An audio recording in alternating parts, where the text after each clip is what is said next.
So the fact that this large live oak tree in Mr. Mazique's pasture, about 1,000 feet behind me, the fact that it was known in its day as the Irish Church in some people's minds, leads me to believe that Irish people in Charleston were congregating, perhaps to worship, under the shady branches of what we later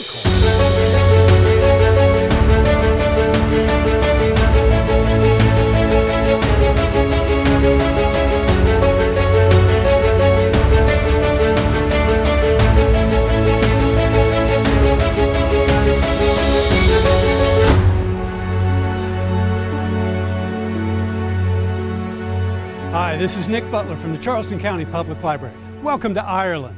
Well, at least the Irish Memorial in Charleston. I'm here at the east end of Charlotte Street on the banks of the Cooper River, and I'm standing on this giant granite sculpture of the island of Ireland that was commemorated and dedicated to the people of Charleston in June of 2013.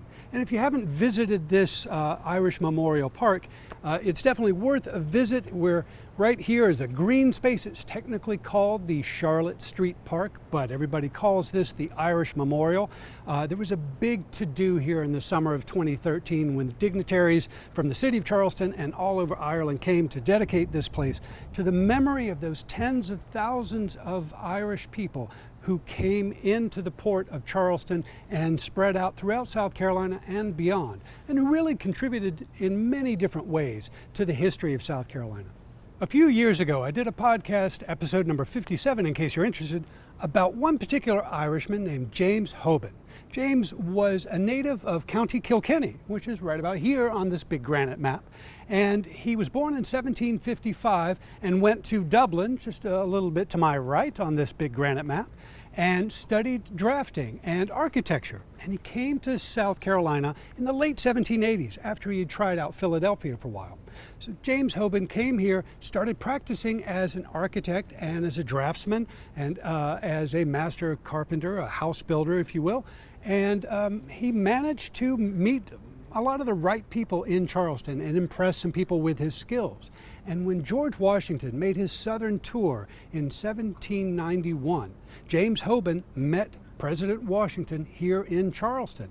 And that one encounter in 1791 proved very fortuitous for the career of James Hoban, because just a few years later, when the United States government was talking about building a presidential mansion in the new city of Washington, District of Columbia, they had a competition to select an architect for the president's mansion.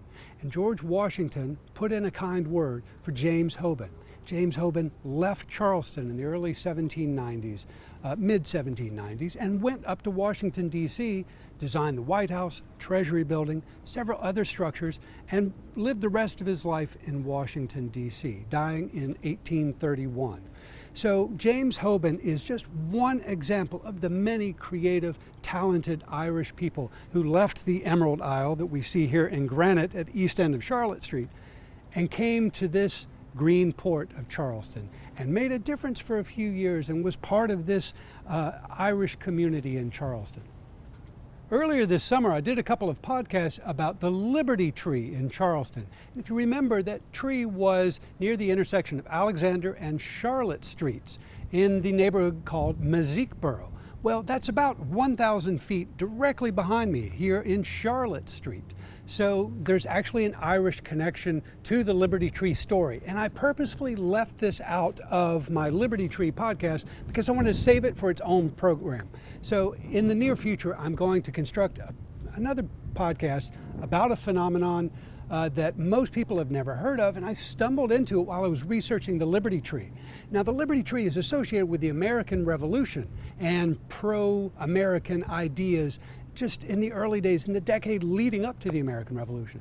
But before, it was called the Liberty Tree. That tree and the area around it, directly behind me, had another name that most people have never heard of.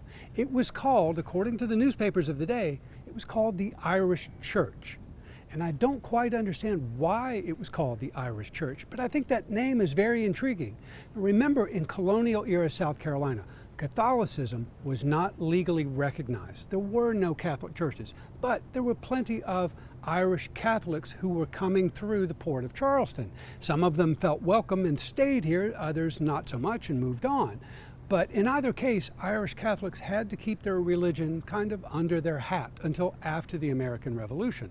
So the fact that this large live oak tree in Mr. Mazeek's pasture, about 1,000 feet behind me, the fact that it was known in its day as the Irish Church in some people's minds, leads me to believe that Irish people in Charleston were congregating, perhaps to worship, under the shady branches of what we later called the Liberty Tree. So I'm going to keep researching that topic and see if I can find some more details and find some more confirmation of that idea of the Irish Church in colonial Charleston. And I will turn that into a podcast and I will bring it to you on the Charleston Time Machine at some point in the near future. So until that point, I'll see you in the future.